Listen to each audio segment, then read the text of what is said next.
അസ്സലാമു അലൈക്കും വറഹ്മത്തുള്ളാഹി. ബിസ്മില്ലാഹിർ റഹ്മാനിർ റഹീം. അൽഹംദുലില്ലാഹി റബ്ബിൽ ആലമീൻ. വസ്സലാത്തു വസ്സലാമു അലാ റസൂലിഹിൽ കരീം വഅലാ ആലിഹി വഅസ്ഹാബിഹി വമൻ തബിഅഹും ബിഇഹ്സാനിൻ ഇലാ യൗമിദ്ദീൻ. അമ്മാ ബഅദു ഇത്തഖുല്ലാഹ ഇബാദല്ലാഹ്. പ്രിയമുള്ള സഹോദരീ സഹോദരന്മാരെ, സൂറത്തുൻ നിസാ 41-ാമത്തെ ആയത്താണ് കഴിഞ്ഞ ക്ലാസ്സിൽ നമ്മൾ വിശദീകരിച്ചത്. ഫകൈഫ ഇദാ ജിഅനാ മിൻ കുല്ലി ഉമ്മത്തിൻ ബിശഹീദ് വജിഅനാ ബിക അലാ ഹൗലാഇ ഷഹീദ. പ്രവാചക തിരുമേനി സ്വല്ലല്ലാഹു അലൈഹി വസല്ലമയെ അവസാനത്തെ ഉമ്മത്ത് ആയ നമുക്ക് എതിരിൽ സാക്ഷിയായി കൊണ്ടുവരപ്പെടുമ്പോൾ എല്ലാ ഉമ്മത്തുകളിലും പെട്ട പ്രവാചകന്മാർ അവരവരുടെ ഉമ്മത്തുകൾക്ക് സാക്ഷിയായി കൊണ്ടുവരപ്പെടുന്ന സന്ദർഭം എങ്ങനെയായിരിക്കും എന്ന് അല്ലാഹു സുബ്ഹാനഹു വ തആല ചോദിക്കുന്ന ആ രംഗത്തെ ഓർമ്മപ്പെടുത്തുന്ന ഒരു ആയത്താണ് നമ്മൾ വിശദീകരിച്ചത്. റസൂൽ കരീം സ്വല്ലല്ലാഹു അലൈഹി വസല്ലം ഈ സമൂഹത്തിന് സാക്ഷിയായിക്കൊണ്ടാണ് ജീവിച്ചത്. അതേപോലെ തന്നെ ഈ ഉമ്മത്തിൽപ്പെട്ട ഓരോ വ്യക്തികളുടെയും കടമയും കർത്തവ്യവും നമ്മളും മറ്റുള്ള ആളുകൾക്ക് സാക്ഷികളായി ജീവിക്കണമെന്നാണ്. വകദാലിക ജഅൽനാകും ഉമ്മത്തൻ വസത ലിതകൂനു ശുഹദാ അലന്നാസ് വയകൂന റസൂലു അലൈക്കും ഷഹീദ. ലിതകൂനു ശുഹദാ അലന്നാസ്, നിങ്ങൾ ജനങ്ങൾക്ക് സാക്ഷികളായി നിലകൊള്ളണം. ഏത് പ്രകാരം? പ്രവാചക തിരുമേനി സ്വല്ലല്ലാഹു അലൈഹി വസല്ലം നമുക്കൊക്കെ തന്നെ ഇസ്ലാമിൻ്റെ ജീവിക്കുന്ന സാക്ഷികളായി നിലകൊണ്ട പോലെ എന്നതാണ്. അല്ലാഹു ഈ സാക്ഷിത്വത്തെക്കുറിച്ച് നാളെ പരലോകത്ത് ചോദിക്കും എന്നതാണ് ഈ ആയത്തിലൂടെ നമുക്ക് ബോധ്യപ്പെടുന്നത്. ആ ദിവസത്തെക്കുറിച്ച് ഒന്നുകൂടി അള്ളാഹു സൂചിപ്പിക്കുന്നുണ്ട്.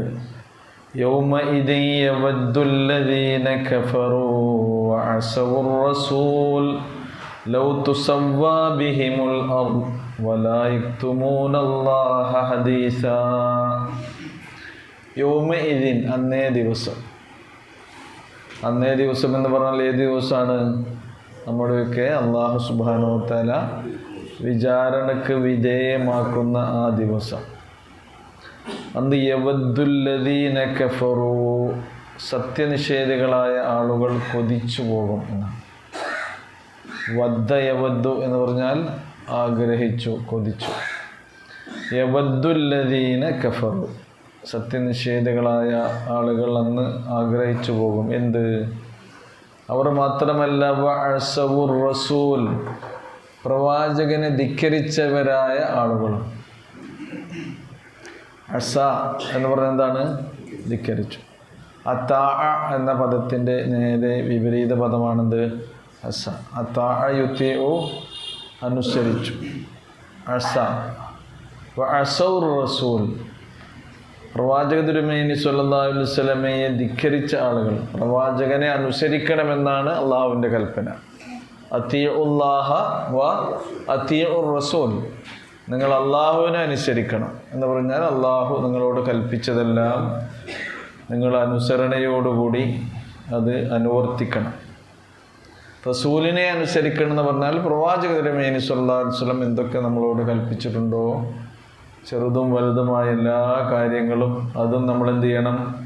അനുസരിക്കണം. ഇവിടെ പ്രവാചക ധിക്കാരത്തെക്കുറിച്ചാണ് പറയുന്നത്. ഒന്ന് ദൈവനിഷേധമാണ് കുഫർ, ഇതോ ഇസ്യാൻ, പ്രവാചക ധിക്കാരമാണ്. അങ്ങനെ ജീവിച്ച ആളുകൾ അന്ന് കൊതിക്കും എന്ന് മരണാനന്തര ദിവസത്തിൽ അല്ലാഹു ഓരോരുത്തരെയും കൊണ്ടുവരുന്ന ദിവസം. യൗമ യഖൂമുൻ നാസു ലിറബ്ബിൽ ആലമീൻ എന്നാണ് ഖുർആൻ ആ ദിവസത്തെക്കുറിച്ച് പറഞ്ഞിട്ടുള്ളത്. യൗമ യഖൂമുൻ നാസു ലിറബ്ബിൽ ആലമീൻ, ലോകരക്ഷിതാവായ അള്ളാഹുവിൻ്റെ മുമ്പിൽ ജനങ്ങളെല്ലാവരും തന്നെ എഴുന്നേറ്റ് നിൽക്കുന്ന ദിവസം. എന്തിനു വേണ്ടിയാണ് അവിടെ എഴുന്നേറ്റ് നിൽക്കുന്നത്? അല്ലാഹു സുബ്ഹാനഹു വ തആലയുടെ വിചാരണ അതിന് വിധേയരാകാൻ വേണ്ടി. അന്ന് അവരുടെ ആഗ്രഹം എന്തായിരുന്നു?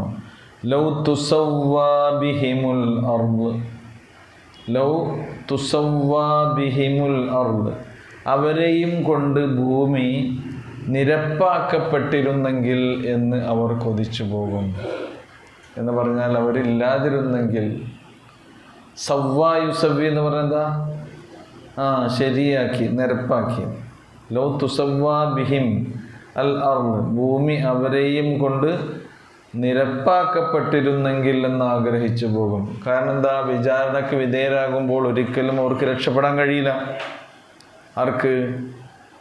അള്ളാഹുവിൽ അവിശ്വാസികളായ ആളുകൾക്ക്, പ്രവാചകരെ ധിക്കരിച്ചുകൊണ്ട് ജീവിച്ച ആളുകൾക്കൊന്നും അവിടെ രക്ഷ ഉണ്ടാവില്ല. അതുകൊണ്ടാണ് ഖുർആൻ സൂറ നബയിൽ പറഞ്ഞിട്ടുണ്ട്, യൗമ യൻദുറുൽ മർഉ മാ ഖദ്ദമത് യദാഹു വയഖൂലുൽ കാഫിറു യാ ലൈതനി കുൻതു തുറാബാ. യൗമ യൻദുറുൽ മർഉ മാ ഖദ്ദമത് യദാഹു, തനിക്ക് വേണ്ടി പരലോകത്തേക്ക് ഒരു മനുഷ്യൻ മുൻകൂട്ടി ചെയ്തത് എന്താണ് എന്ന് നോക്കിക്കാണുന്ന ദിവസം നാം. അത് നമ്മൾ ശരിക്കും എന്ത് ചെയ്യണം? പരലോകത്തേക്ക്, നമ്മുടെ മരണാനന്തര ജീവിതത്തിലേക്ക് വേണ്ടി നമ്മൾ എന്ത് സമ്പാദിച്ചു, എന്ത് നേടി എന്ന് എപ്പോഴും ചിന്തിക്കുകയും വേണം. അതിനെക്കുറിച്ചുള്ളൊരു ബോധം നമുക്ക് വേണം. ഈ ദുനിയാവിന് വേണ്ടി എന്ത് നേടി എന്ന് ആലോചിക്കും. അത് വേണാനും അല്ലേ? ദുനിയാവും വേണ്ട നമുക്ക്. ദുനിയവിയായ ജീവിതത്തിലൂടെയാണ് എവിടെ നമുക്ക് എത്തിച്ചേരേണ്ടത്? പരലോകത്ത് എത്തിച്ചേരേണ്ടത്. പക്ഷെ മനുഷ്യന്മാർ എന്തിനെ കുറിച്ച് മറന്നു പോകുന്നു? മരണാനന്തര ജീവിതത്തെക്കുറിച്ച് മറന്നു പോകുന്നു. ദുനിയാവ് ദുനിയാവ് എന്ന ചിന്ത മാത്രമായി പോയാൽ എന്താണ്? അവൻ്റെ പരലോകം നഷ്ടപ്പെടും. യൗമ യൻദുറുൽ മർഉ മാ ഖദ്ദമത് യദാഹു, അപ്പോൾ തനിക്ക് വേണ്ടി ഞാൻ എന്താണ് ചെയ്തത് എന്ന് നോക്കിക്കാണുന്ന ദിവസം. അത് കണ്ടാൽ അവന് മനസ്സിലാകും, ഇവിടെ രക്ഷപ്പെടാനുള്ള വിഭവങ്ങൾ ഞാൻ ഒരുക്കിയിട്ടില്ല കേട്ടോ. ഇവിടെ രക്ഷപ്പെടാനുള്ള വിഭവങ്ങൾ ഞാൻ ഒരുക്കിയിട്ടില്ല എന്ന് മനസ്സിലാകുമ്പോൾ അവൻ പറയും, യഖൂലുൽ കാഫിർ, സത്യനിഷേധിയായ ആൾ എന്ത് പറയും? യാ ലൈതനി കുൻതു തുറാബ, ഞാൻ മണ്ണായി തീർന്നിരുന്നെങ്കിൽ എത്ര നന്നായിരുന്നേനെ. പക്ഷേ മണ്ണായി തീരുമോ? മണ്ണിൽ നിന്ന് എല്ലാവരെയും ഉയർത്തെഴുന്നേൽപ്പിക്കുകയാണ് പഠിച്ചോ. മണ്ണിൽ നിന്നാണ് അള്ളാഹു എല്ലാവരെയും കൊണ്ടുവന്നത്. എന്നിട്ട് വിചാരണക്ക് വിധേയമാക്കുന്ന ആ ദിവസത്തിൻ്റെ അവസ്ഥയാണ് അള്ളാഹു സുബ്ഹാനഹു വ തആല പറയുന്നത്. അപ്പോൾ ഈ ആയത്ത് മാത്രമല്ല, വലാ യക്തുമൂനല്ലാഹ ഹദീസാ, ഒരു വിവരവും അള്ളാഹുവിൽ നിന്ന് അവർക്ക് ഒളിച്ചു വെക്കാൻ കഴിയുകയുമില്ല, മറച്ചു വെക്കാൻ കഴിയുകയുമില്ല. ഖതമ യക്തുമു എന്ന് പറഞ്ഞാൽ മറച്ചു വെച്ചു, ഒളിച്ചു വെച്ചു. ഖതമ യക്തുമു. വലാ യക്തുമൂനല്ലാഹ്, അള്ളാഹുവിൽ നിന്ന് അവർക്ക് മറച്ചു വെക്കാനാവില്ല, ഒളിച്ചു വെക്കാനാവില്ല. എന്ത്? ഹദീസ, ഒരു വർത്തമാനവും ഒരു കാര്യവും നർത്ഥം. കാരണം എന്താ? അന്ന് നമ്മൾ രഹസ്യമായി സ്വകാര്യമായി എന്തെങ്കിലുമൊക്കെ വെച്ചിരുന്നെങ്കിൽ ഇതിപ്പോൾ ആരും അറിയാൻ പോകുന്നില്ലല്ലോ. അങ്ങനെ എത്ര തെറ്റുകൾ മനുഷ്യൻ ചെയ്തിട്ടുണ്ടാകും. എന്തെല്ലാം ബാധ്യതകൾ നിർവഹിക്കപ്പെടാതെ പോയതുണ്ടാകും. എന്തെല്ലാം കടമകൾ നിറവേറ്റപ്പെടാതെ പോയതുണ്ടാകും മനുഷ്യന്. പക്ഷേ നമ്മളൊക്കെ കുറച്ച് കഴിഞ്ഞാൽ മറക്കും. അല്ലാഹു സുബ്ഹാനഹു വ തആല എന്ത് ചെയ്യൂല? അതൊന്നും മറക്കൂല. അതൊക്കെ രേഖപ്പെടുത്തപ്പെട്ട കാര്യങ്ങളായിരിക്കും. അള്ളാഹുവിൽ നിന്ന് ഒന്നും തന്നെ അന്ന് മറച്ചു വെക്കാൻ കഴിയില്ല. രഹസ്യങ്ങളൊക്കെ പുറത്ത് കൊണ്ടുവരുന്ന ദിവസമാണ് ആ ദിവസം എന്നൊരു ആയത്തിൽ പറയുന്നുണ്ട്. യൗമ തുബ്ല ശറായിർ, യൗമ തുബ്ല അസ്റാർ, എല്ലാ രഹസ്യങ്ങളും അന്ന് പുറത്തേക്ക് വരും. ആരും അറിയാതെ എത്ര രഹസ്യമായി നമ്മൾ സൂക്ഷിച്ച കാര്യങ്ങളുണ്ടെങ്കിലും അന്ന് വിചാരണ ദിവസം അള്ളാഹുവിൻ്റെ കോടതിയിൽ അതെല്ലാം വെളിക്ക് പുറത്തേക്ക് കൊണ്ടുവന്നതൊക്കെ വിചാരണക്ക് വിധേയമാകുന്ന ഒരു സന്ദർഭമായിരിക്കും അത് എന്ന് പറഞ്ഞാൽ. ഈ ആയത്തിലൂടെ അള്ളാഹു അന്ന് മനുഷ്യൻ്റെ നിസ്സഹായാവസ്ഥ, അവൻ്റെ നിസ്സഹായത, എന്താണ് എന്ന് കൃത്യമായി ബോധ്യപ്പെടുകയാണ്. അപ്പോൾ ഒരു മനുഷ്യൻ ശക്തനായി തീരേണ്ടത് ഈ ദുനിയാവിൽ അള്ളാഹുവിൻ്റെ വിധി വിലക്കുകൾക്കനുസരിച്ച് അവൻ ജീവിക്കുകയും നാളെ പരലോകത്ത് അള്ളാഹുവിൻ്റെ വിചാരണയ്ക്ക് വിധേയനാകാൻ തയ്യാറായി ധൈര്യപൂർവം അവൻ്റെ മുമ്പിൽ നിൽക്കാൻ കഴിയുന്ന ഒരവസ്ഥ നേടിയെടുക്കാനാകുമ്പോഴാണ് ഒരാൾ ശക്തനാണ്. അപ്പോൾ ശരിക്കും യഥാർത്ഥ ബുദ്ധിമാൻ ആരാണ് എന്ന് പ്രവാചക തിരുമേനി സ്വല്ലല്ലാഹു അലൈഹി വസല്ലം നമുക്ക് പഠിപ്പിച്ചു തന്നിട്ടുണ്ട്. അൽ കയ്യിസു മൻ ദാന നഫ്സഹു വ അമില ലിമാ ബഅദൽ മൗത്ത് എന്നാണ്. അൽ കയ്യിസ് യഥാർത്ഥ ബുദ്ധിമാൻ. മൻ ദാന നഫ്സഹു തൻ്റെ ശരീരത്തെ വിധേയപ്പെടുത്തിയവനാകുന്നു. ദാനയദീനു എന്നതിൽ നിന്നാണ് ശരിക്ക് ദീന് ഉണ്ടാകുന്നത്. ദീൻ എന്ന പദം നമുക്കറിയാലോ. ദീൻ എന്ന് പറഞ്ഞാൽ എന്താ? മതം, സംസ്കാരം, നമുക്ക് ദീൻ എന്ന് പറയും. അതേപോലെ ദീൻ എന്നുള്ളതിന് മറ്റൊരർത്ഥം കൂടി നമ്മൾ പഠിച്ചിട്ടുണ്ട്. മാലിക് യൗമിദ്ദീൻ അല്ലേ? അവിടെ ദീനിൻ്റെ അർത്ഥം എന്താ? മതം എന്നാ, മതത്തിൻ്റെ ദിവസം എന്നാ. യൗമുദ്ദീൻ എന്ന് പറഞ്ഞാൽ എന്താ? പരലോകത്തുള്ള പ്രതിഫലം. അപ്പോൾ പരലോകത്ത് പ്രതിഫലം നൽകുന്ന നാളിൻ്റെ ഉടമസ്ഥനാണ്. യൗമുദ്ദീൻ എന്ന് പറഞ്ഞാൽ പരലോകത്ത് പ്രതിഫലം നൽകുന്ന അതിൻ്റെ ഉടമസ്ഥൻ. അപ്പോൾ പരലോകത്ത് കിട്ടുന്ന പ്രതിഫലം എന്നുകൂടി എന്തിൻ്റെ അർത്ഥമുണ്ട്? ദീൻ. അപ്പോൾ ഒരാൾ ദീനിയാണ് എന്ന് പറയുമ്പോൾ അയാൾ മതബോധമുള്ളവനാണ്. മതബോധമുള്ള ഒരാൾ ശരിക്ക് ചെയ്യുന്ന കാര്യങ്ങളെല്ലാം എന്തിനു വേണ്ടിയാകണം? ദുനിയാവിൽ എന്തെങ്കിലും സ്ഥാനം കിട്ടാനാണോ? ഇവിടെ എന്തെങ്കിലും അംഗീകാരമോ ആദരവോ നല്ല വാക്കുകളോ കിട്ടാനാണോ? ഇവിടെ പേരിനും പെരുമക്കും പ്രശസ്തിക്കും യശസ്സിനും വേണ്ടിയാണോ? ഇവിടെ 4 വോട്ട് കിട്ടാൻ വേണ്ടിയാണോ? എന്തിനായിരിക്കണം? നമ്മൾ ചെയ്യുന്ന എല്ലാ കാര്യങ്ങളും അല്ലാഹുവേ പരലോകത്ത് നീ അതിന് പ്രതിഫലം നൽകണമേ. എത്ര ചെറിയ കാര്യമാണ് ആണെങ്കിലും ഒരാളെ കാണുമ്പോൾ നമ്മൾ കൈകൊടുത്ത് പുഞ്ചിരിച്ച് സലാം പറയുന്നത് വരെ എന്താണ്? ആണ് പരലോകത്ത് നമ്മളെ ബാധ്യത നിർവഹിക്കുകയാണ് ചെയ്യുന്നത്. റസൂൽ കരീം സല്ലല്ലാഹു അലൈഹി വസല്ലം പറഞ്ഞല്ലോ, അൽ ഈമാനു ബിദ്ഉൻ വ സബ്ഊന ശുഅബ. ഈമാൻ 70 ചില്ലാനം ശാഖകളുണ്ട് എന്നാണ്. അഫ്ദലുഹാ ഖൗലു ലാ ഇലാഹ ഇല്ലല്ലാഹ്. ലാ ഇലാഹ ഇല്ലല്ലാഹിൽ നിന്നാണ് ഈമാൻ തുടങ്ങുന്നത്. അതിൻ്റെ ബേസ് അതാണ്. വഅദ്നാഹ, അതിൽ ഏറ്റവും താഴേക്കിടയിലുള്ളതാണെന്ത്? ഇമാത്തത്തുൽ അദാ അനി ത്വരീഖ് എന്നാണ്. വഴിയിൽ നിന്ന് വഴിപോക്കരായ ആളുകൾക്ക് ഉണ്ടായേക്കാവുന്ന ഉപദ്രവങ്ങളൊക്കെ നീക്കിക്കളയൽ ഈമാൻ. ഒരു മൂമിനെ മുസ്ലിമിനെ സംബന്ധിച്ചിടത്തോളം അവിടെ നടന്നു പോകുമ്പോൾ വഴിയിൽ എന്തെങ്കിലും ഉപദ്രവകരമായ കാര്യങ്ങളുണ്ടെങ്കിൽ അവനത് നീക്കം ചെയ്യുന്നത് എന്ത് വിശ്വാസത്താലാകണം? പരലോകത്ത് കൂലി കിട്ടണം. ഇതിൻ്റെ ബാധ്യതയാണ്. ഞാനൊരു മുഅ്മിനാണ്. അങ്ങനെ എല്ലാ കാര്യങ്ങളും നിർവഹിക്കപ്പെടണം. അപ്പോഴാണ് ദീൻ എന്നുള്ളത് പൂർത്തിയാവുക. പരലോകത്ത് പ്രതിഫലം കിട്ടാൻ വേണ്ടിയായിരിക്കണം നമ്മുടെ എല്ലാ പ്രവർത്തനങ്ങളും. മാലിക് യൗമിദ്ദീൻ എന്ന് ഇവിടെ പറയുന്നത് അൽ കയ്യിസു മൻ ദാന നഫ്സഹു, തൻ്റെ ശരീരത്തെ അവൻ പരലോകത്തേക്ക് പ്രതിഫലം ലഭിക്കാവുന്ന വിധത്തിൽ സൽക്കർമ്മങ്ങളിൽ നിരതരാകാൻ തക്കവണ്ണം വിധേയപ്പെടുത്തുക. അവനാണ് ആര്? ബുദ്ധിയുള്ളതാണ്. എന്നിട്ട് എന്ത് ചെയ്യണം? വഅമില ലിമാ ബഅദൽ മൗത്ത്, മരണാനന്തര ജീവിതത്തിന് വേണ്ടി അവൻ പ്രവർത്തിക്കുകയും വേണം. അതിൻ്റെ നേരെ ഓപ്പോസിറ്റ് അടുത്ത വാചകത്തിൽ പറയുന്നത് വൽ ആജിസ്. കയ്യിസിൻ്റെ നേരെ ഓപ്പോസിറ്റാണ് ആജിസ്. ആജിസ് എന്ന് പറഞ്ഞാൽ എന്താ? പോഴൻ. പോഴനായാണ്. പോഴൻ എന്ന് പറയില്ലേ നമ്മൾ? എന്താ പറയുക? പോയത്തക്കാരൻ. മറ്റേ ബുദ്ധിമാൻ, മറ്റേ പോയത്തക്കാരൻ നമ്മൾ പറയുന്ന പോഴൻ.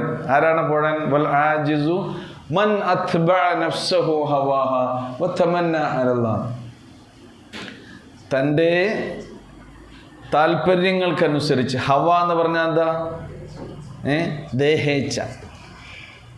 അപ്പോൾ തൻ്റെ ദേഹേച്ഛക്കനുസരിച്ച് അതിൻ്റെ പിന്നാലെ ഇങ്ങനെ പോവുകയും അള്ളാഹു എന്നെ കൈയൊഴിക്കുകയില്ല എന്നുള്ള ഈ തമന്നി പറഞ്ഞ പ്രതീക്ഷ വെച്ച് പുലർത്തുകയും ചെയ്യുന്ന ആളാണ്. അപ്പം അങ്ങനെയാകരുത്. അള്ളാഹുവിൻ്റെ നിയമങ്ങൾക്കനുസരിച്ച് ജീവിക്കുന്ന ഒരവസ്ഥ എല്ലാവർക്കും ഉണ്ടാകണം. അപ്പോഴാണ് അവൻ പരലോകത്ത് രക്ഷപ്പെടുക എന്നുള്ളതാണ്. ഇവിടെ പറയുന്നത് ആരെക്കുറിച്ചാണ്? സത്യനിഷേധികളും പ്രവാചക തിരുമേനി സ്വല്ലല്ലാഹു അലൈഹി വസല്ലമയുടെ അധ്യാപനങ്ങളെ ധിക്കരിച്ചും കഴിഞ്ഞ ആളുകൾ പരലോകത്തെത്തുമ്പോഴാണ് അവർ ബോധമുണ്ടാവുക. അതുകൊണ്ട് കാര്യമുണ്ടോ? ഇല്ല. അങ്ങനെ എത്രയോ ഖുർആനിലെ ആയത്തുകളിലൂടെ ഈ കാര്യം പറയുന്നുണ്ട്. അവിടെ എത്തുമ്പോൾ ബോധം തെളിയുന്ന ആളുകൾ. പക്ഷെ ഇവിടെ തന്നെ എന്ത് ചെയ്യണം? ഈ കാര്യങ്ങളൊക്കെ മനസ്സിലാക്കിക്കൊണ്ട് ജീവിക്കണം. മരണം അത് സംഭവിച്ചു കഴിഞ്ഞാൽ അതെല്ലാവർക്കും സംഭവിക്കും, അല്ലേ? പിന്നെ നമ്മൾ പോകാനുള്ള ജീവിതമാണ് ശാശ്വതമായ നമ്മുടെ ജീവിതം എന്ന് പറയുന്നത്. വലാ യക്തുമൂനല്ലാഹ ഹദീസ, ഒരു ഹദീസും ഒരു വിവരവും ഒരു വർത്തമാനവും അവർ ആ ദിവസത്തിൽ ഒളിച്ചു വെക്കുകയില്ല എന്ന് പറഞ്ഞാൽ അല്ലാഹു സുബ്ഹാനഹു വ തആല അതെല്ലാം കൊണ്ടുവന്ന് അവൻ വിചാരണക്ക് വിധേയമാക്കും എന്നുള്ളതാണ്. ഇനി അന്നത്തെ അവസ്ഥയെക്കുറിച്ച് ഖുർആൻ സൂറ അൻആമിൽ പറയുന്നുണ്ട്. 22 മുതൽ 24 വരെ ആയത്തുകളിൽ സത്യനിഷേധികളുടെ അന്നത്തെ പ്രസ്താവനകളെക്കുറിച്ച് വയൗമ നഹ്ശുറുഹും ജമീഅ, അവരെല്ലാവരെയും നാം ഒരുമിച്ച് കൂട്ടുന്ന ദിവസം. സുമ്മ നഖൂലു ലില്ലദീന അശ്റകൂ, അന്ന് അള്ളാഹുൽ പങ്കു ചേർത്തിരുന്ന ആളുകളോട് നാം പറയും. ആര് പറയും? അള്ളാഹു അവരോട് ചോദിക്കും. ഇന്ന് ശിർക്ക് ചെയ്ത് ജീവിക്കുന്ന മനുഷ്യന്മാരില്ലേ? അള്ളാഹുവിന് പുറമെ മറ്റുള്ള ആളുകളെ വിളിച്ചു തേടുന്നവർ, മറ്റുള്ളവർക്ക് നേർച്ച വഴിപാടുകൾ സമർപ്പിക്കുന്ന ആളുകൾ, അള്ളാഹുവിന് പുറമെ മറ്റുള്ളവരെ അഭയകേന്ദ്രങ്ങളായി കാണുന്ന ആളുകൾ, അവരാണ് ശിർക്ക് ചെയ്യുന്നവർ. അവർ പറയും യൗമ സുമ്മ നഖൂലു ലില്ലദീന അശ്റകൂ, ശിർക്ക് ചെയ്ത ആളുകളോട് നാം ചോദിക്കും, ഐന ശുറകാഉകുമുല്ലദീന കുന്തും തസഅമൂൻ, നിങ്ങൾ ദുനിയാവിൽ നിന്ന് ഉണ്ടെന്ന് പറഞ്ഞിരുന്ന വാദിച്ചിരുന്ന നിങ്ങളുടെ ഈ ശുറക്കാകളൊക്കെ എവിടെ? പങ്കാളികളൊക്കെ എവിടെയാണ്? അവരൊക്കെ വിളിച്ചോളൂ. നിങ്ങളെ രക്ഷിക്കാൻ അവർക്ക് കഴിയെങ്കിൽ ദുനിയാവിൽ എനിക്ക് പുറമെ അവരൊക്കെ നിങ്ങളെ രക്ഷിക്കും നിങ്ങൾ വിചാരിച്ചില്ലേ? ആഖിറത്തിലും നിങ്ങളെ രക്ഷിക്കട്ടെ അവരെ വിളിച്ചോളൂ എന്ന് പഠിച്ചാൽ പറയും. എവിടെ അവരെന്ന്? അയിന ശുറകാഉകുമുല്ലദീന കുന്തും തസ്അമൂൻ, നിങ്ങൾ വാദിച്ചിരുന്ന, നിങ്ങൾ പറഞ്ഞിരുന്ന നിങ്ങളുടെ പങ്കുകാരൊക്കെ എവിടെ എന്ന് അല്ലാഹു സുബ്ഹാനഹു വ തആല അവരോട് ചോദിക്കും. അവർ ചെല്ലും? ആരെങ്കിലും? ഇല്ല. അവർ നല്ല നല്ല മനുഷ്യന്മാരായി ജീവിച്ച് മരിച്ചു പോയ ആൾക്കാരെയാണ് പിന്നീട് എന്ത് ചെയ്യുന്നത്? ഇവർ വിളിച്ചു തേടുന്നതും അവരോട് സഹായാർത്ഥന നടത്തുന്നതും അവരോട് ഇതേപോലെയുള്ള കാര്യങ്ങളൊക്കെ ചെയ്യുന്നതും. ثم لم تكن فتنتهم إلا أن قالوا والله ربنا ما كنا مشركين. പിന്നെ നോക്കൂ നിങ്ങൾ അവരുടെ അവസ്ഥ പഠിച്ചോൻ പറഞ്ഞു തരിക. അള്ളാഹ് ഈ ചോദ്യം ചോദിച്ചാൽ അവർ പറയുന്നത് എന്തായിരുന്നു? വല്ലാഹി റബ്ബിന മാ കുന്നാ മുശ്രിക്കീൻ, പഠിച്ചോനെ ഞങ്ങൾ ഒരിക്കലും ശിർക്ക് ചെയ്തിട്ടില്ല റബ്ബേ ദുനിയാവിൽ നിന്ന് അവർ പറയും. ഇന്ന് മമ്പർത്തെ തങ്ങളെ കാക്കണേ, ബദരീങ്ങളെ രക്ഷിക്കണേ എന്നൊക്കെ പറയുന്ന ആൾക്കാരില്ലേ? മറ്റ് മരിച്ചുപോയ മഹാത്മാക്കളിൽ നേർച്ച വഴിപാടുകൾ സമർപ്പിക്കുന്ന ആളുകളില്ലേ? ഇവിടുത്തെ ഈ റോട്ടിൽ കൂടെ ഇങ്ങനെ നടന്നാലേ, ഇവിടെ തൊട്ടടുത്ത ജാറത്തിൻ്റെ മക്കാമിൻ്റെ പേരെന്താ? അവിടെ ഏത് ഷെയ്ഖല്ലെന്ന് അവിടെ എഴുതി വെച്ചിട്ടുണ്ട് കേട്ടോ. വേറെ അവിടെ ഇല്ലാത്ത കുറേ നേർച്ച ഇവിടെ ഉണ്ട്. കോഴിക്കോട് അപ്പ വാണിബ നേർച്ചപ്പുണ്ടോ? അപ്പോൾ വാണിബ നേർച്ചുണ്ടോ? കൊല്ലമുണ്ട്. ഉഷാറായി വരുന്നുണ്ട് അല്ലേ? അതൊക്കെ ഈ സംഗതികളൊക്കെ ഉഷാറായി വരുന്നുണ്ട്. റംസാൻ്റെ 1.5 മാസം മുമ്പാണ് ആ സമയം. അപ്പോൾ ഏകദേശം അടുത്ത് വന്നിട്ടുണ്ട്. പഠിച്ചതാ, നിങ്ങൾ അള്ളാഹുവിനെ വിട്ട് ഏതേതൊക്കെ കേന്ദ്രങ്ങളിൽ പോയിരുന്നോ, ഏതേതെല്ലാം ദിവ്യന്മാരുടെയും സിദ്ധന്മാരുടെയും അരികിൽ പോയിരുന്നോ, ഏതേതെല്ലാം ജാറങ്ങളിലും മക്കാമുകളിലും മഖ്ബറകളിലും പോയിരുന്നു, ആരോടൊക്കെ നിങ്ങൾ സഹായം തേടി, ആരെയൊക്കെ നിങ്ങൾ വിളിച്ചു പ്രാർത്ഥിച്ചു, ഏതേതെല്ലാം ഇതേപോലെയുള്ള ഖബറിടങ്ങളിൽ ചെന്ന് നിങ്ങൾ സുജൂദ് ചെയ്ത് പൊട്ടിക്കരഞ്ഞു, അവരൊക്കെയാണ് വിളിക്കുന്ന പഠിച്ചോൻ ചോദിച്ചിരിക്കുന്നത്. അയിന ശുറക്കാഉക്കുമുല്ലദീന തസ്അമൂൻ, നിങ്ങൾക്കുണ്ട് എന്ന് പറഞ്ഞിരുന്ന ഈ ആളുകളൊക്കെ എവിടെ എന്ന് ചോദിക്കുമ്പോൾ അവരുടെ മറുപടി ഇല്ല റബ്ബേ. എന്താണ് അവർ പറയുക? വല്ലാഹി റബ്ബിന. എവിടുന്ന അത്? പരലോകത്തു നിന്നായി പറയുന്നത്. അവിടെ അള്ളാഹിനെ പിടിച്ച് സത്യം ചെയ്തിട്ടാണ് പറയുന്നത്. ഒരു ഹദീസും നിങ്ങൾക്ക് മറച്ചു വെക്കാൻ കഴിയില്ല എന്ന് പഠിച്ചവൻ പറഞ്ഞിട്ട് അങ്ങനെയുള്ളൊരു ദിവസത്തിൽ വല്ലാഹി റബ്ബിന മാ കുന്നാ മുശ്രിക്കീൻ, ഞങ്ങൾ ശിർക്ക് ചെയ്തിട്ടില്ലായിരുന്നു റബ്ബേ എന്നവർ പറയും. ഇത് സത്യമാണോ കളവാണോ? സത്യമാണോ കളവാണോ? അപ്പോൾ പറയണേ അവർക്കെതിരിൽ കളവ് പറയുന്നത് നോക്കൂ എന്ന്. പിന്നെ അള്ളാഹ് പറയാം, ഉൻദുർ കൈഫ കദബു അലാ അൻഫുസിഹിം, പ്രവാചകരെ നോക്കി നിങ്ങൾ. കൈഫ കദബു അലാ അൻഫുസിഹിം, അവർക്കെതിരിൽ തന്നെ എങ്ങനെയാണ് ഈ കളവ് പറയുന്നത്? ദുനിയാവെന്ന് കളവ് പറയാൻ മടിയില്ലാത്ത ആൾക്കാർക്ക് പരലോകത്തുനിന്നും അള്ളാഹിൻ്റെ മുമ്പിന്ന് വിചാരണ ചെയ്യുന്ന സന്ദർഭത്തിൽ എന്ത് ചെയ്യുന്നില്ല? കളവ് പറയാൻ മടിയില്ല. അതൊന്നും നോക്കിയെന്ന്.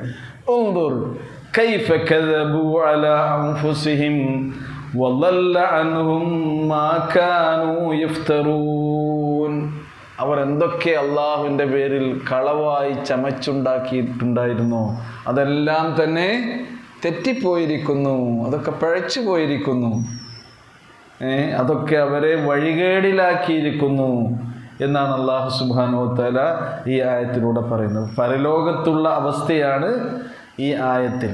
മനുഷ്യൻ വിചാരണയ്ക്ക് വിധേയനാകുമ്പ അവസ്ഥ. അപ്പോൾ നമ്മൾ നമുക്കെതിരിൽ തന്നെ അന്ന് സംസാരിക്കുന്ന അവസ്ഥ വരുന്ന. അല്ലാഹു സുബ്ഹാനഹു വ തആല നീതിമാനാണ്. അതുകൊണ്ട് തന്നെ അവൻ വിധിക്കുന്ന എല്ലാ കാര്യങ്ങൾക്കും അള്ളാഹു തെളിവ് കൊണ്ടുവരും. പഠിച്ചോൻ ഒരു കേസ് വിധി തീർപ്പ് കൽപ്പിക്കാൻ എന്ത് വേണ്ടി വരും? തെളിവ് വേണ്ടി വരില്ലേ? എന്താണ് അതിന് തെളിവ് എന്ന് ചോദിച്ചാൽ ഇതാണ് തെളിവ്.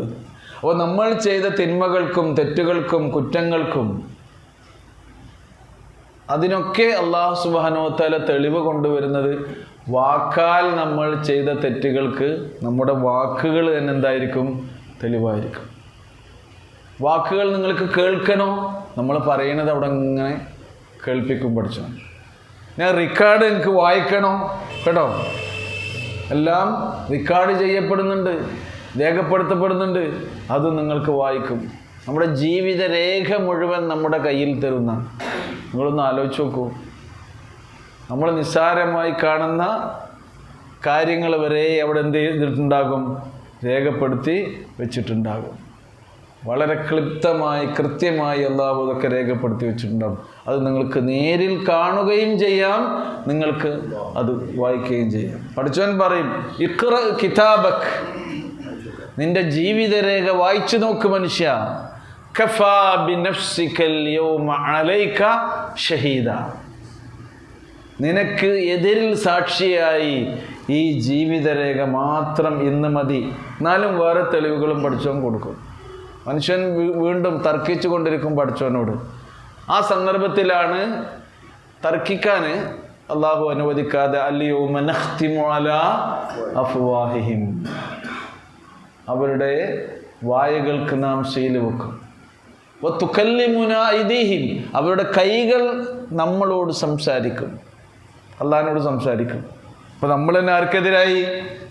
നമ്മുടെ കൈകൾ നമുക്കെതിരിൽ സംസാരിക്കും. പരലോകത്ത് നമ്മൾ ചെയ്ത കർമ്മങ്ങൾക്ക് എതിരിൽ, തെറ്റുകൾക്കെതിരിൽ. തുകല്ലിമുനാ ഐദീഹിം, അതിന് സാക്ഷി ആരുണ്ടാകും? വതശ്ഹദു അർജുലുഹും ബിമാ കാനൂ യക്സിബൂൻ, ഈ ജീവിതത്തിൽ അവർ നേടി സമ്പാദിച്ചു കൂട്ടിയ ഈ കാര്യങ്ങൾക്കെതിരിൽ സാക്ഷിയാണ്.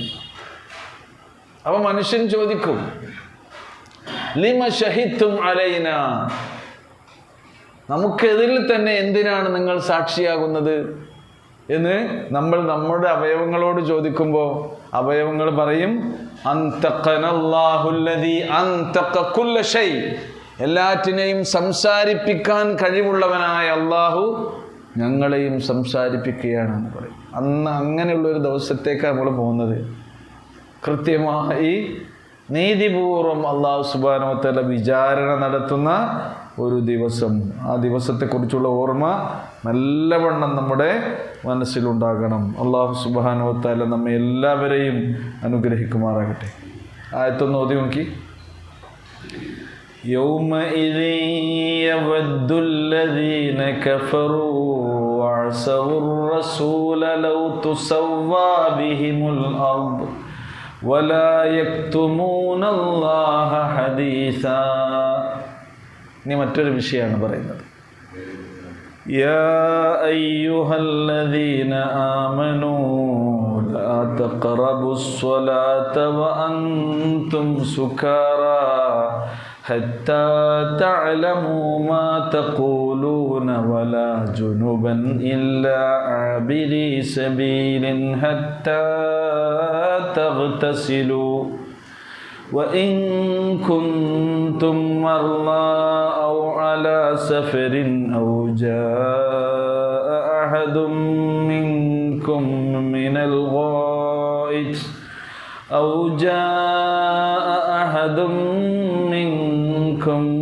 من الغائط أو لامستم النساء فلم تجدوا ماء فتيمموا سعيدا طيبا فامسحوا بوجوهكم وأيديكم إن الله كان عفوا غفورا. ഈ ആയത്തിൻ്റെ അവതരണ പശ്ചാത്തലമായി തഫ്സീറുകളൊക്കെ വിശദീകരിച്ചിട്ടുള്ളത്, പ്രവാചക തിരുമേനി സല്ലല്ലാഹു അലൈഹി വസല്ലം ഒരിക്കൽ ഒരു യാത്ര പുറപ്പെടുകയാണ്. റസൂലുള്ള യാത്ര പുറപ്പെടുമ്പോൾ നബിയുടെ കൂടെ ആരും ഉണ്ടാകും? ഏത് യാത്രയിലാണെങ്കിലും പ്രവാചക പത്നിമാർ ഒരാൾ ആരാണ് യാത്രയ്ക്ക് പോരേണ്ടതെന്ന് അന്ന് നറുക്കിടുക ചെയ്യുക കേട്ടോ. നബിൻ്റെ കൂടെ അപ്പോൾ റസൂൽ യാത്ര പോകുമ്പോൾ പത്നി സമേതനായി കൊണ്ടല്ലാതെ റസൂല് യാത്ര പോയിട്ടില്ല. നിങ്ങളും ആ സുന്നത്തൊക്കെ സ്വീകരിച്ചോളണ്ടി. ഒറ്റയ്ക്ക് ഇങ്ങനെ അങ്ങോട്ടും ഇങ്ങോട്ടും സർക്കിട്ട് അടിച്ച് നടക്കരുത്. പിന്നെ എന്ത് ചെയ്യണം? കൂടെ കൊണ്ടുപോകണമെന്നോ യാത്രക്ക്, ഏത് യാത്രയാണെങ്കിലും അത് നല്ലതാ. അപ്പോൾ റസൂലുള്ളാഹി സ്വല്ലല്ലാഹു അലൈഹി വസല്ലം ഇങ്ങനെ യാത്ര പോയ ഒരു യാത്രാവേളയിൽ എന്ത് ഉണ്ടായി എന്നോ, ആയിഷ റളിയല്ലാഹു അൻഹയുടെ മാല മിസ്സായി, നഷ്ടപ്പെട്ടു പോയി. അപ്പോൾ മാലയൊക്കെ ഉണ്ട്, അതിപ്പോൾ ഇത് മനസ്സിലാവും. ആഭരണങ്ങൾ അണിയുന്നത് വരെ മാലയൊക്കെ വാങ്ങിക്കൊടുത്തിട്ടുണ്ട്. അതിനൊന്നും വിരോധമല്ല. ഫി ബഅദി അസ്ഫാരി നബി സല്ലല്ലാഹു അലൈഹി വസല്ലം വഖദി ഇൻഖത ഇഖ്ദുൽ ആയിഷ. അങ്ങനെ ഫഅഖാമ നബി സല്ലല്ലാഹു അലൈഹി വസല്ലം യൽതമിസുഹു വന്നാസു മഅഹു. നബി മാല പോയതല്ലേ, അപ്പം അതൊക്കെ പോയിക്കോട്ടെ, നമ്മൾ പോകുകയെന്ന് പറഞ്ഞില്ല. നബി എന്ത് ചെയ്തു? അതൊക്കെ ഒന്ന് അന്വേഷിച്ച് ഇങ്ങനെ നടന്നപ്പോൾ ജനത്തിന് സഹാബിമാരൊക്കെ കൂടിക്കൊടുത്ത് തരയാൻ വേണ്ടി. ആ സന്ദർഭത്തിൽ അവരിറങ്ങിയ വലൈസു അല മാൻ വലൈസ മാഹും, അവരുടെ കൂടെ വെള്ളമില്ലായിരുന്നു, വെള്ളം തീർന്നിരുന്നു കേട്ടോ. അങ്ങനെയുള്ളൊരു സന്ദർഭമാണ്. അങ്ങനെ നമസ്കാരത്തിന് നേരമായപ്പോൾ അവരെല്ലാം തയമ്മും ചെയ്താണ് അന്ന് നമസ്കരിച്ചത്. പ്രവാചക തിരുമേനി സല്ലല്ലാഹു അലൈഹി വസല്ലം തയമ്മുമിനെ കുറിച്ച് അവർക്ക് പഠിപ്പിച്ചു കൊടുത്തു.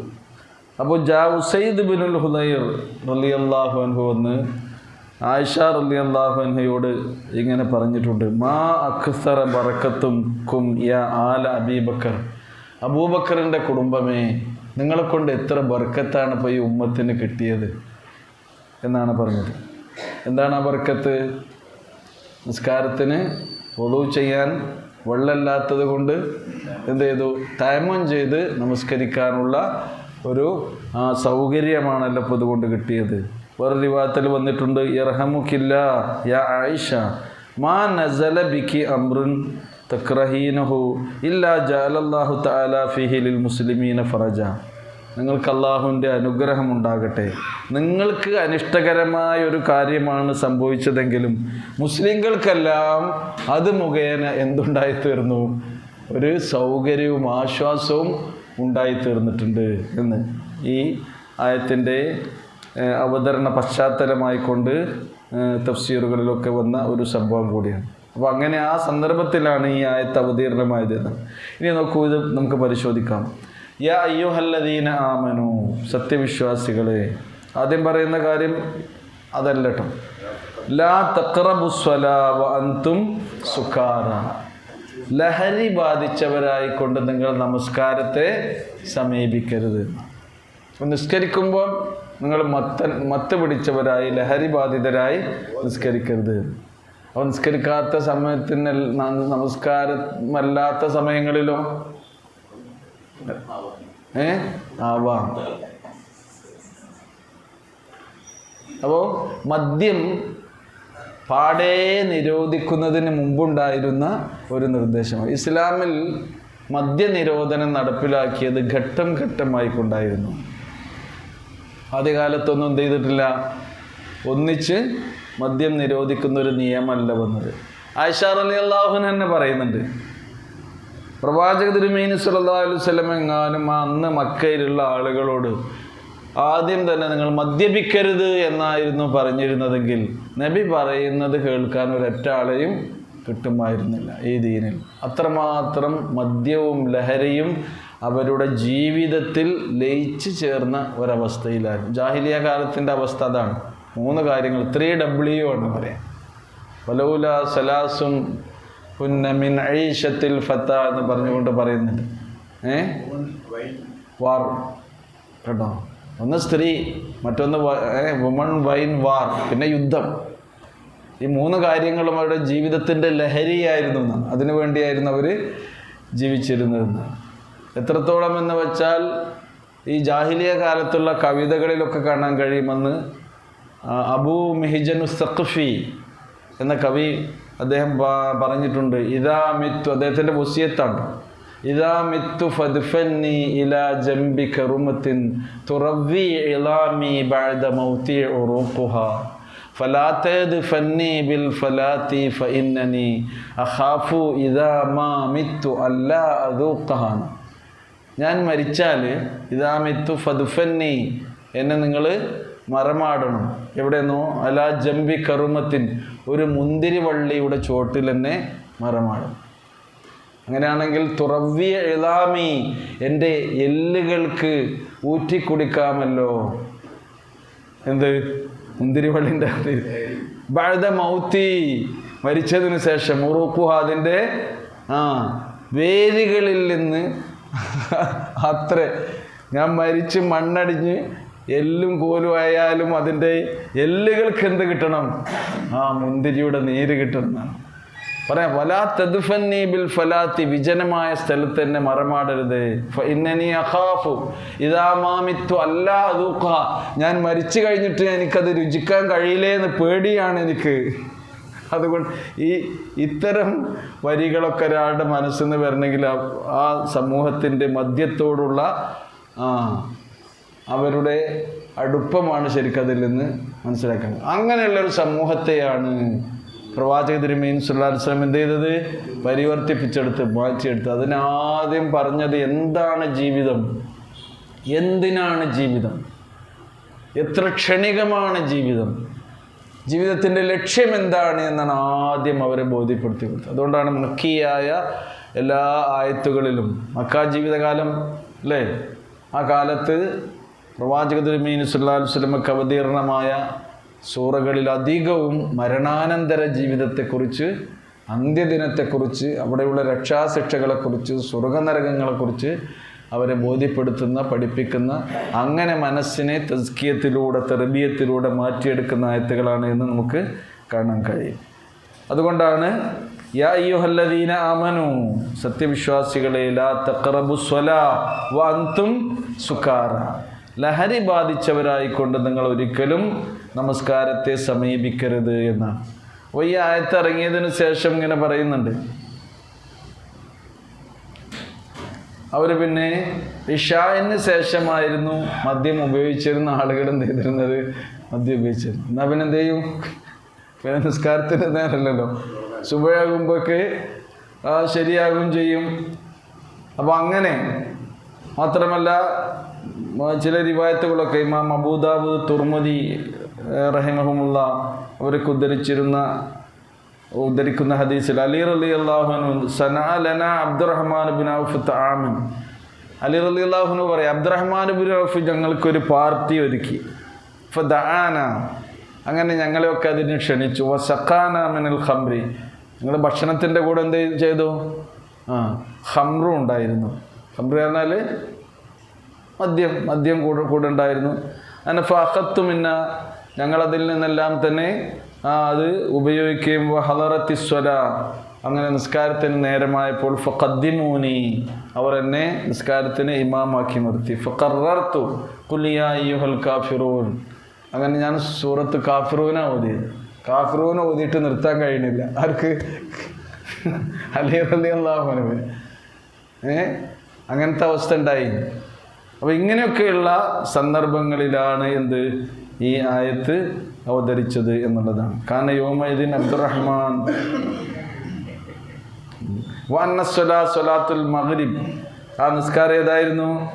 മഗ്രിബ് നിസ്കാരമായിരുന്നു. വകാന ദാലിക ഖബ്ല അൻ തുഹരിമൽ ഖംർ, ഖംർ ഹറാമാക്കുന്നതിന് മുമ്പുണ്ടായിരുന്ന ഒരു സംഭവമായിരുന്നു ഇത് എന്നാണ്. അപ്പോൾ അങ്ങനെയുള്ള സന്ദർഭത്തിൽ അല്ലാഹു യാ അയ്യുഹല്ലദീന ആമനു ലാ തഖറബുസ് സ്വലാത്ത വഅൻതും സുകാറ എന്ന ഈ ആയത്ത് ആ സന്ദർഭത്തിലാണ് അവതീർണമായത് എന്നാണ്. ഖംർ എന്ന് പറഞ്ഞാൽ തന്നെ എന്താണ്? ഖമറ എന്ന അറബി പദത്തിനർത്ഥം മറച്ചു വെച്ചു എന്നാണ്. ഖമറ, ഖമറ യഖ്മറു, ഖമറ യഖ്മുറു, ഖമറ യഖ്മിറു എന്നൊക്കെയുള്ള ഈ പ്രയോഗത്തിലൂടെ മറച്ചു വെച്ചു എന്നാണ്. അപ്പോൾ എന്താണ് മറച്ചു വെക്കുന്നത്? ഖംർ ശരിക്ക് മനുഷ്യൻ്റെ ബുദ്ധിയെ മറച്ചു വെക്കുന്നത്. അതിൽ നിന്നാണ് ഖിമാർ വരുന്നത്. ഖിമാർ കൊണ്ട് എന്താ മറച്ചു വെക്കുന്നത്? സ്ത്രീകൾ ധരിക്കുന്നതാണ് എന്ത്? ഖിമാർ. അവർ അവരുടെ തലമുടി മറച്ചു വെക്കുന്നതിനാണ് എന്ത് പറയുക? ഖിമാർ എന്ന് പറയുന്നത്. മറ്റേ ഖംറാണ്. അതുപോലെ തഖറബുസ് സ്വലാത്ത വഅൻതും സുഖാറ ഹത്താ തഅലമൂ മാ തഖൂലൂൻ, എന്ത് നിങ്ങൾ പറയുന്നത് എന്താണ് എന്ന് നിങ്ങൾക്ക് ബോധമുണ്ടാകുന്നത് വരെ നിങ്ങൾ എന്ത് ചെയ്യാൻ പാടില്ല? നിസ്കാരത്തെ സമീപിക്കാൻ പാടില്ല. അപ്പോൾ നിസ്കാരത്തിൽ നമ്മൾ നമസ്കാരം നിർവഹിക്കുമ്പോൾ എന്ത് വേണമെന്നായി? നമ്മൾ പറയുന്നത് എന്താണെന്നുള്ളൊരു ബോധം നമുക്കുണ്ടാകണം. അല്ലെങ്കിൽ ലഹരി ബാധിതരായി നിസ്കരിക്കണ പോലെയാണ്. അല്ലാഹു അക്ബർ എന്ന് പറഞ്ഞിട്ട് പിന്നെ നിസ്കാരത്തിൽ എന്താ പറയണമെന്ന് അറിയില്ല. എന്തുകൊണ്ടാണ് പഠിച്ചോ അങ്ങനെ പറഞ്ഞത്? നിസ്കാരത്തിൽ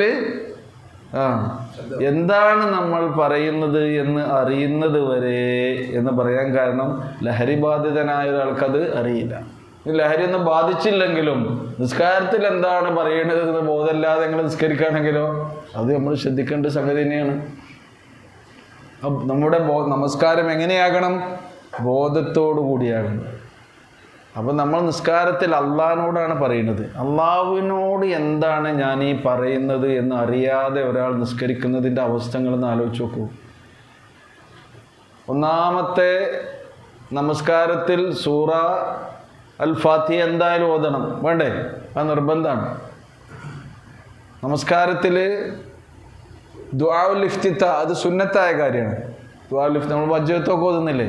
വജ്ജത്ത് പോലെ അല്ലാഹുമ്മ ബാഇദ് ബൈനി വ ബൈന ഖത്തായ, അതേപോലെയുള്ള ദുആകളൊക്കെ സുന്നത്താണ്.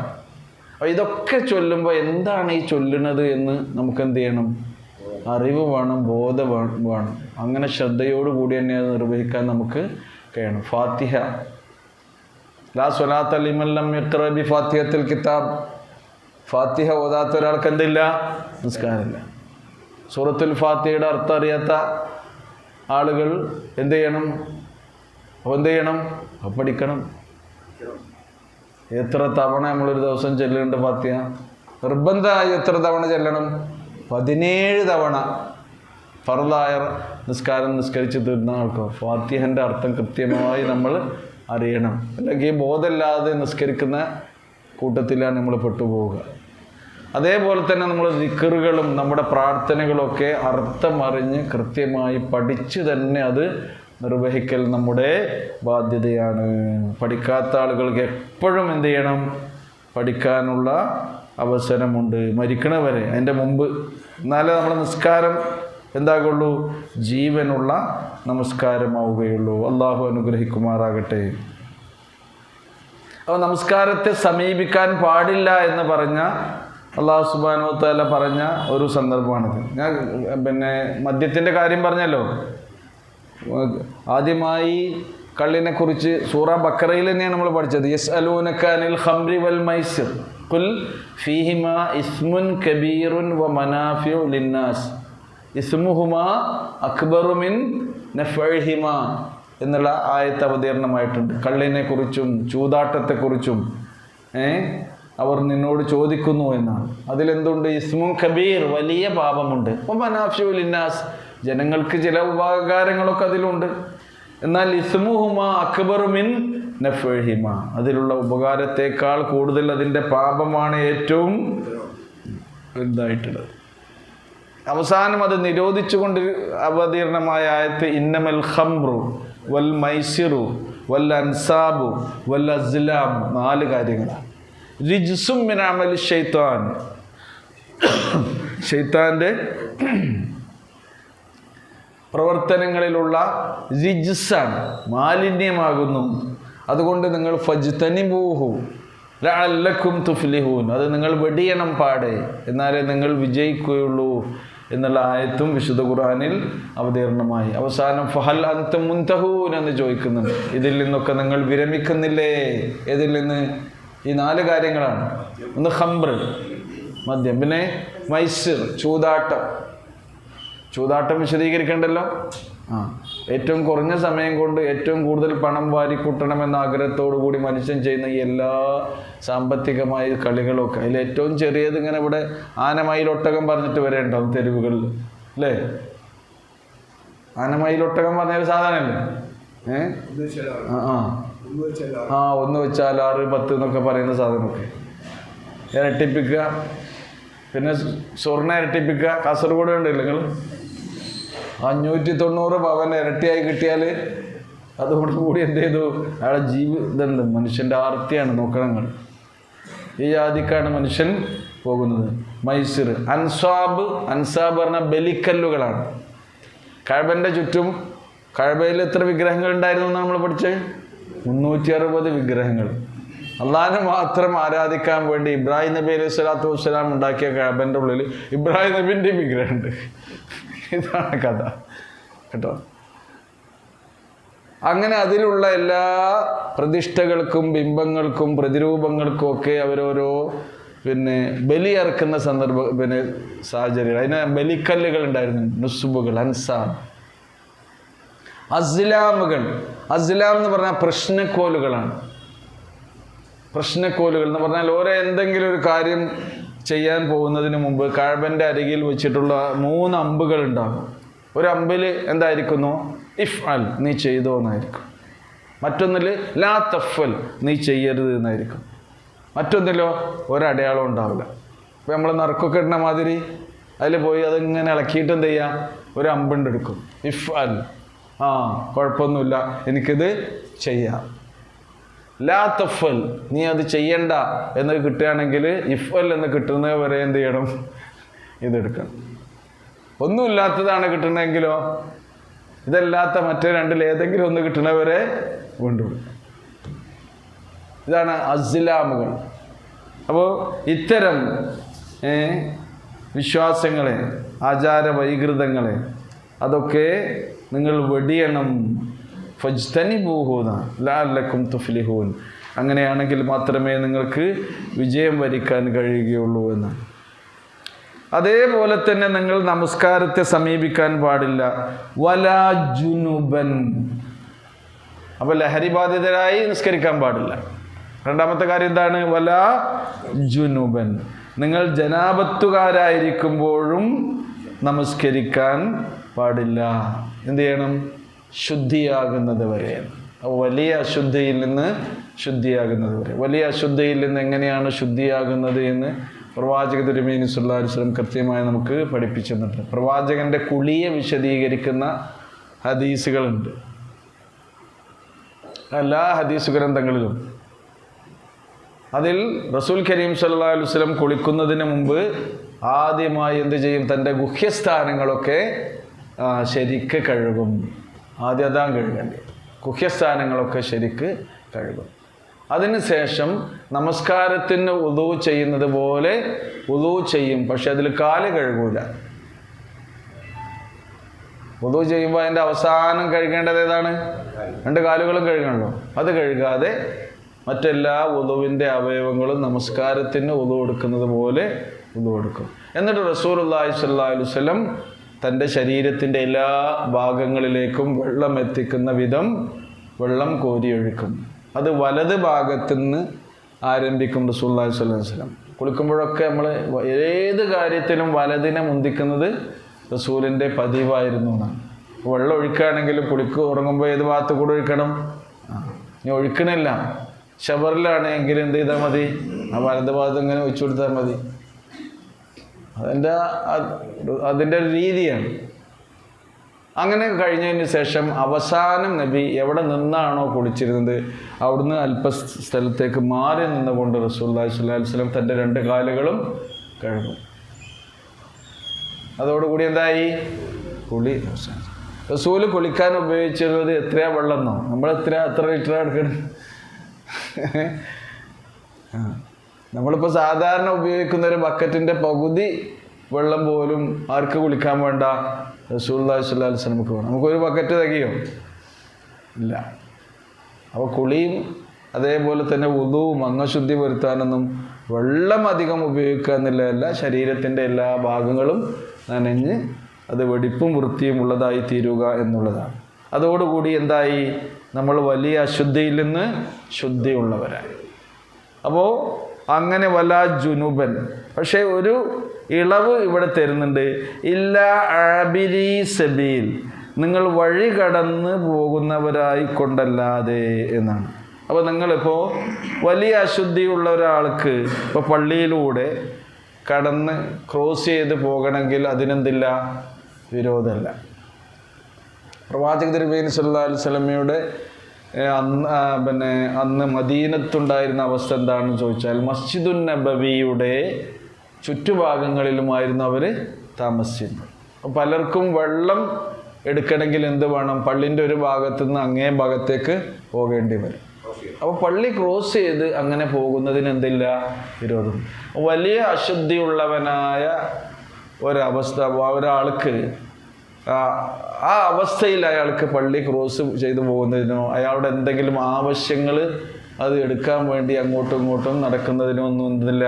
വിരോധമല്ല. ഒരിക്കൽ ഇങ്ങനെ ഒരു സംഭവം ഉണ്ടായിട്ടുണ്ട്. പ്രവാചക തിരുമേനി സല്ലല്ലാഹു അലൈഹി വസല്ലമയുടെ ശിരോവസ്ത്രം മസ്ജിദുൻ നബവിയിൽ മിഹ്റാബിൽ നബി സല്ലല്ലാഹു അലൈഹി വസല്ലം അവിടെ മറന്ന് വെച്ച് പോകുന്നു വീട്ടിലേക്ക്. അപ്പോൾ ആയിഷ റളിയല്ലാഹു അൻഹയോട് പറയുന്നുണ്ട്, ആയിഷ, എൻ്റെ ശിരോവസ്ത്രം അവിടെ മുസല്ലയിലുണ്ട്, നീ അതൊന്ന് എടുത്തുകൊണ്ട് വരൂ. ആയിഷ ബീവി വിചാരിച്ചത് ഞാനിപ്പോൾ അശുദ്ധിയുള്ളവളാണ്, ആർത്തവകാരിയാണെന്നുള്ള കാര്യം നബി മറന്നിട്ടാണോ എന്നോട് പറയണത്. അപ്പോൾ ഒന്നുകൂടി ചോദിക്കുന്നുണ്ട്, നബിയെ ഞാനോ എന്ന് ചോദിച്ചു. നീ എന്നെ ആയിഷ, എൻ്റെ ഈ അവസ്ഥയിലോ? അതേ ആയിഷ, നിനക്കല്ലേ ആർത്തവമുള്ളൂ, നിൻ്റെ കയ്യിന് ആർത്തവമില്ലല്ലോ. ഇതാരെ പറയുന്നത്? റസൂലുള്ളാഹി സ്വല്ലല്ലാഹു അലൈഹി വസല്ലം. അപ്പോൾ ആർത്തവകാരികളായ ആളുകളാണെങ്കിലും വലിയ അശുദ്ധിയുള്ള അവസ്ഥയിലാണെങ്കിലും എന്ത് ചെയ്യാം? പള്ളി അങ്ങോട്ടും ഇങ്ങോട്ടും ക്രോസ് ചെയ്ത് പോകുന്നതിനും അതിനൊന്നും എന്തില്ല? വിരോധമില്ല എന്ന് ഈ ആയത്തിലൂടെ ഇല്ല ആബിരി സബീൽ. അപ്പോൾ അത് അതിൽ നിന്ന് ഒഴിവാണ്. അപ്പോൾ ഈ 2 അവസ്ഥയിലും നിങ്ങൾ എന്ത് ചെയ്യാൻ പാടില്ല? നമസ്കാരത്തെ സമീപിക്കാൻ പാടില്ല. ഏതുവരെ? ഹത്താ തഗ്തസിലൂ, നിങ്ങൾ കുളിച്ച് വൃത്തിയാകുന്നത് വരെ. ഇഗ്തസല യഗ്തസിലു. ഇനി അതിലും നമുക്ക് ഇളവ് തരുന്നുണ്ട്. വഇൻ കുന്തും മർളാ ഔ അലാ സഫരിൻ ഔ ജാഅ അഹദും മിൻകും മിനൽ ഗായിത്. ഇനി നിങ്ങൾ രോഗികളാണെങ്കിൽ കുളിക്കാൻ പറ്റാത്ത അവസ്ഥയിലാണെങ്കിൽ എന്താ ചെയ്യുക? വലിയ അശുദ്ധിയുള്ളവനായി കുളിക്കാൻ കഴിയില്ല. അപ്പോൾ എന്ത് ചെയ്യണം? കുളിക്കണം? വേണ്ട. അതിനാണെന്ത്? തയമ്മം. അപ്പോൾ ഒരാൾ വലിയ അശുദ്ധി ഉള്ളവനാണ് എങ്കിലും എന്ത് ചെയ്താൽ മതി? വലിയ അശുദ്ധിയിൽ നിന്ന് ഞാൻ ശുദ്ധിയാവുകയാണ് എന്ന നിയ്യത്തോടുകൂടി. കേട്ടോ? പിന്നെ നമസ്കരിക്കും വേണ്ടേ? നമസ്കരിക്കാനുള്ള വുളു ആ നിയ്യത്തോടുകൂടി എന്ത് ചെയ്താൽ മതി? തയമ്മും ചെയ്താൽ മതി. തയമ്മും ചെയ്യാൻ എല്ലാവർക്കും അറിയാലോ അല്ലേ? എങ്ങനെയാണ്? ബിസ്മില്ല. പിന്നെ സഈദൻ ത്വയ്യിബൻ, നല്ല ശുദ്ധമായ ഒരു പ്രതലത്തെ നമ്മൾ ഉദ്ദേശിക്കുക. അപ്പോൾ റസൂൽ ചെയ്തത് ബിസ്മില്ല എന്ന് പറഞ്ഞുകൊണ്ട് ഒരൊറ്റ അടി 2 കൈ കൊണ്ടും അടിക്കുക. കയ്യിൽ മണ്ണ് പുരണ്ടിട്ടുണ്ടെങ്കിൽ എന്ത് ചെയ്യുക? ആ മണ്ണ് തട്ടിക്കളി. പിന്നെയോ മുഖം ഒറ്റ തവണ ഇങ്ങനെ, ഒറ്റ തവണ. പിന്നെ കൈപ്പത്തി, ഇടത് കൈപ്പത്തി കൊണ്ട് വലത് കൈപ്പത്തിയുടെ മുകളിൽ തടവുക, വലത് കൈപ്പത്തി കൊണ്ട് ഇടത് കൈപ്പത്തിയുടെ മുകളിൽ തടവുക. തയമ്മായി. വലിയ ശുദ്ധികളിൽ നിന്ന് ശുദ്ധിയായി നമുക്ക് നിസ്കരിക്കുകയും ചെയ്യാം.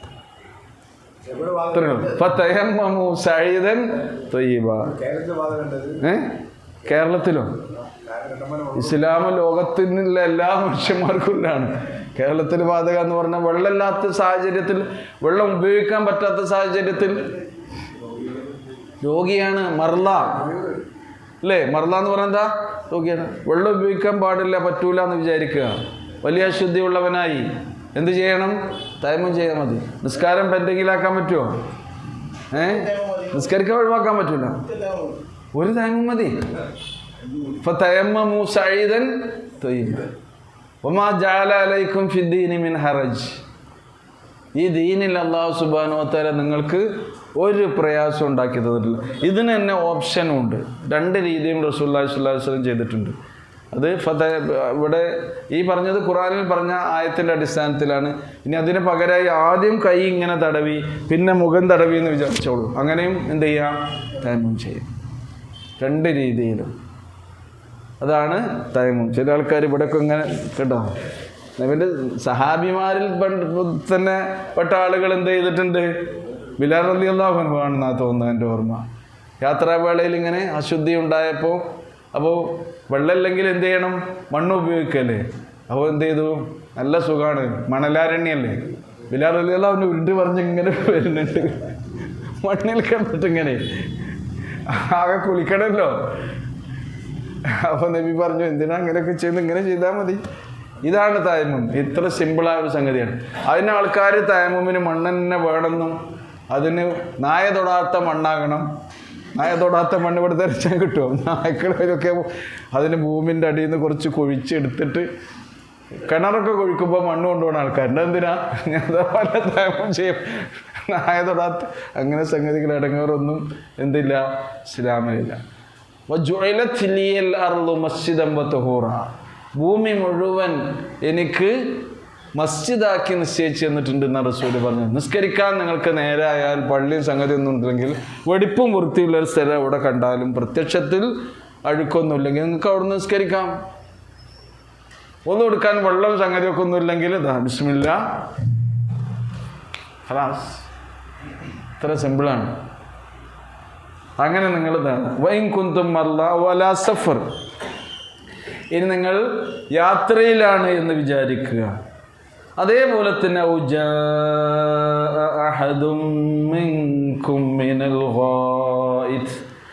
നിങ്ങളിൽ ആരെങ്കിലും മലമൂത്ര വിസർജനം കഴിഞ്ഞ് വരികയാണ് എങ്കിൽ, ഗായിത്ത് എന്ന് പറഞ്ഞാൽ അതാണ്. നിങ്ങൾ ടോയ്ലറ്റിൽ പോയി മലമൂത്ര വിസർജനമൊക്കെ കഴിഞ്ഞ് വരികയുമാണ് എങ്കിൽ, അങ്ങനെയാണ് എങ്കിലും ഇങ്ങനെയൊക്കെയുള്ള സന്ദർഭത്തിൽ വെള്ളം ഉപയോഗിക്കാൻ പറ്റാത്ത അവസ്ഥ ഉണ്ടാവില്ലേ? അപ്പോൾ നിങ്ങൾ എന്ത് ചെയ്യുക? അല്ലെങ്കിൽ സ്ത്രീകളുമായി നിങ്ങൾ സംസർഗം നടത്തിയിട്ടുണ്ട് എങ്കിൽ, ലാമസ എന്ന് പറഞ്ഞാൽ അതാണ് കേട്ടോ. ഔലാമസ്തുമുൻ നിസാ. എന്നിട്ട് ഫലം തജിദു മാ, നിങ്ങൾക്ക് വെള്ളം ലഭിച്ചിട്ടില്ല എങ്കിൽ എന്ത് ചെയ്യണം? ഫതയമ്മമു, നിങ്ങൾ തയമ്മം ചെയ്യണം പറഞ്ഞാൽ നിങ്ങൾ ഉദ്ദേശിക്കണം, തേടിപ്പോകണം. എന്തിനെ?